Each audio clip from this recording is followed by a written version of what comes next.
দেখতে আকর্ষণীয় ও খেতে সুস্বাদু খাবারটি হচ্ছে ওয়াফেল। এটা ছোট থেকে বড় সবাই খুব বেশি পছন্দ করে। আমার কাছে তো বেশ ভালোই লাগে খেতে।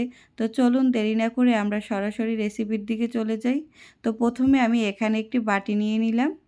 বাটির মধ্যে আমি 2 কাপ আটা নিয়ে নিয়েছি। এখানে আটা বা ময়দা আপনারা যে কোনোটা ইউজ করতে পারবেন। তারপর এখানে আমি হাফ কাপের মতো চিনি ইউজ করেছি। এটা আপনার যে যার স্বাদ মতো নিবেন। আমি এখানে হাফ কাপ পরিমাণে নিয়েছি। তারপর এখানে আমি দিয়ে দিয়েছি বেকিং পাউডার আর হচ্ছে লবণ। তারপর এখানে আমি দিয়ে দিলাম তরল দুধ। তো দুধটা আমি বেশ অনেকটা পরিমাণে দিয়েছি। এখানে আমি নির্দিষ্ট কোনো পরিমাপ করে দুধটা দেইনি। এখন আমি একটা স্পুনের সাহায্যে এই ব্যাটারটাকে আমি ভালোভাবে মিক্স করে নেব। তারপরে এখানে আমি দিয়ে দিলাম একটু ভ্যানিলা এসেন্স। তারপর আমি একটা ডিম দিয়ে দেব এখানে। তারপর আরও একটু দুধ আমি এখানে দিয়ে দিলাম। তারপর দেখবেন এরকম একটা টেক্সচারে চলে আসবে, যেটা ঘনও না একদম পাতলাও না, এরকম।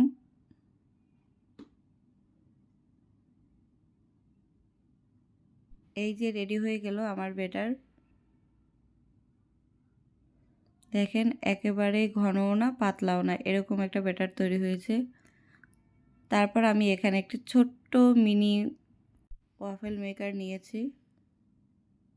তো এখানে আমি একটু তেল ব্রাশ করে নিব।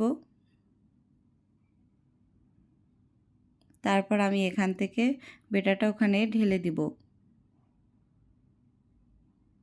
এই যে দেখুন, আমার কাছে কিন্তু খুব ভালোই লাগতেছিল যখন আমি এটাকে ব্যবহার করতেছিলাম।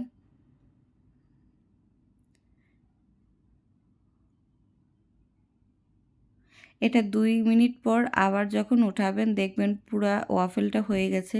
তো এটা যদি আপনারা আরেকটু বেশি ক্রিস্পি করতে চান তো 2 মিনিটের জায়গায় 5 মিনিট রাখবেন। তাহলে ক্রিস্পি একটা টেক্সচারে চলে আসবে।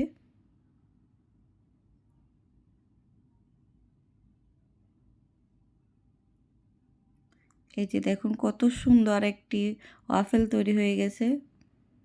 আমার কাছে বানানোর সময় এত ভালো লাগতেছিল যা বলার বাহিরে। তো এটাকে এখন আমি একটি সার্ভিং ডিশে সার্ভ করে নেব। এই যে দেখুন, আমি এখানে 4 পিস নিয়েছি।